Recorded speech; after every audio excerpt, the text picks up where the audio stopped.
Madam Afsha, Siddharth Cheema साहब, खलील साहब, मेरे मीडिया के दोस्तों, अस्सलाम वालेकुम। मेरे ख्याल है अभी हम भी ये बातें कर कर के थक गए हैं और आप भी सुन सुन के थक गए होंगे कि हम रोज़ाना जो है ना वो क्या बातें करते रहते हैं, क्या करते रहते हैं। जो चीमा साहब जो बता रहे थे कि हमारे इतने बच्चे जो हैं वो नए इंटेक्ट हो रहे हैं, हमारी जो है ना वो किस तरह जो है ना वो जो है ना हमारे साथ जो है ना वो गेम की जा रही है। लेकिन मैं आज थोड़ी सी ना इसको एक डिफरेंट एंगल देता हूँ बात को, क्योंकि ये बातें कर कर के हम भी थक गए हैं और सुन सुन के भी आप थक गए होंगे जो है ना ये क्या करते हैं। बात ये है कि कहते हैं पंजाबी में कहा जाता है कि अंधेरे नू ना मारो, अंधेरे दी मां नू मारो। ठीक है, तो हमारे साथ प्रॉब्लम ये है कि हम जो है ना वो अंधेरे के पीछे तो पड़े हुए हैं, अंधेरे की माँ की तरफ नहीं देखते कि अंधेरे की माँ कहाँ है। वो माँ जो है वो है तंबाकू इंडस्ट्री। अभी खलील साहब बता रहे थे कि 2 साल पहले प्राइम मिनिस्टर ने जो है ये अनाउंस किया कि हम इसके ऊपर एक टैक्स लगा रहे हैं। सिर्फ अनाउंस नहीं किया, हेल्थ मिनिस्ट्री ने उसको जो है ना मूव किया बिल को, सारा प्रोसेस हुआ। टोटल प्रोसेस के बाद कैबिनेट में गया, कैबिनेट में डिस्कशन हुई, डिस्कशन के बाद जो है ना वो एफपीआर को भेजा गया कि जी इसको टैक्स लगा दिया जाए। ये बजट में 1 साल भी नहीं लगा, दूसरा साल भी नहीं लगा, अभी तीसरा साल है।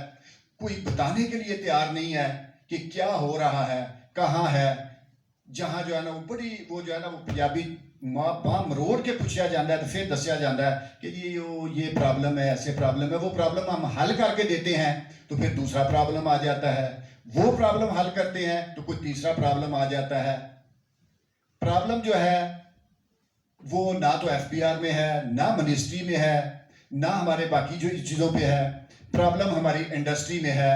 जो हमारे 2 नंबर लोगों को खरीद लेती है, वो बेशक एफबीआर में हो, वो गवर्नमेंट में हो या किसी और जगह पे हो, खरीद लेते हैं और वो जो है ना वो काम नहीं होने देते।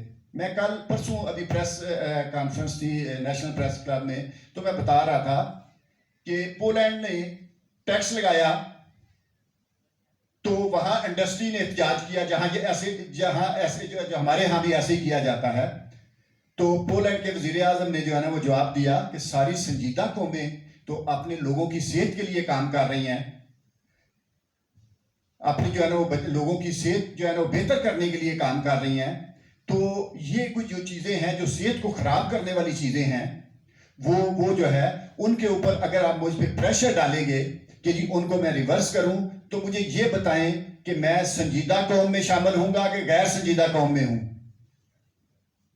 हमारे यहाँ जो है ना मामला ये है कि वो तो वज़ीर आज़म कहता है कि मैं संजीदा कौम हूं, इसलिए मैं तो ये आपके प्रेशर में भी नहीं आऊंगा, टैक्स भी नहीं लगाऊंगा। लेकिन मुझे समझ नहीं आती, कल भी मैंने क्वेश्चन किया था, आज भी आप लोगों की विसासत से ये मैं आज वज़ीर आज़म साहब से पूछूंगा कि हम कौन सी कौम है, हम संजीदा कौम है या गैर संजीदा कौम है।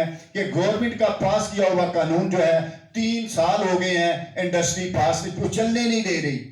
कभी वो एफबीआर को खरीद लेती है, कभी वो किसी और को खरीद लेती है।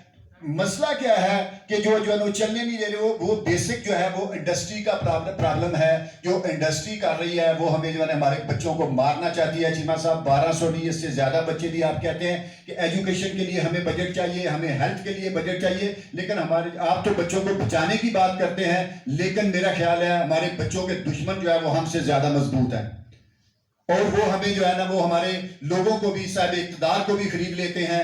2 साल 3 साल हो गए जिसकी हम बात करते हैं कि हेल्थ लेवी जो है वो बजट बिल पास हुआ है, उसको इम्प्लीमेंट नहीं होने दिया जा रहा। अभी जो खलील साहब का इशारा कर रहे थे, मैं थोड़ा सा बताता चलता हूं कि जब एफबीआर को हमने जो है ना पूछा, किसी ने नहीं बताया। जब हमने कोर्ट में पूछा तो उन्होंने कहा जी बिल है, लेकिन वो जो है ना उसमें ये प्रॉब्लम है। और जहां प्रॉब्लम है एक छोटा सा लेटर लिख के बहाना बना देते हैं। 2 साल पहले एक छोटा सा लेटर जो बिल्कुल जो है ना वो कहीं जो है ना वो मैटर ही नहीं करता, समझा ही नहीं जाता ये भी कोई लेटर है, तो वो लेटर लिख दिया जाता है। जब कहीं पूछा जाता है, कोर्ट में पूछा गया तो कहते जी हमने तो ये एक लेटर लिखा है, ये चीज चाहिए। वो 2 साल पहले वो चीज मिल चुकी है उन्हें, लेकिन फिर कहते हैं जी वो नहीं, हमने कहा जी नहीं मिली तो हम दोबारा जो है ना वो दे देते हैं। मैं अभी मैडम से जो है ना रिक्वेस्ट कर रहा था कि ये बिल जो है ये क्यों जरूरी है, किस लिए जरूरी है। चीमा साहब ने भी, खलील साहब ने भी इसकी इंपॉर्टेंस भी बताई। सिर्फ इन्होंने नहीं बताई, पिछले दिनों आपने डाल में एक जो है ना वो लेटर पढ़ा था हेल्थ मिनिस्टर का।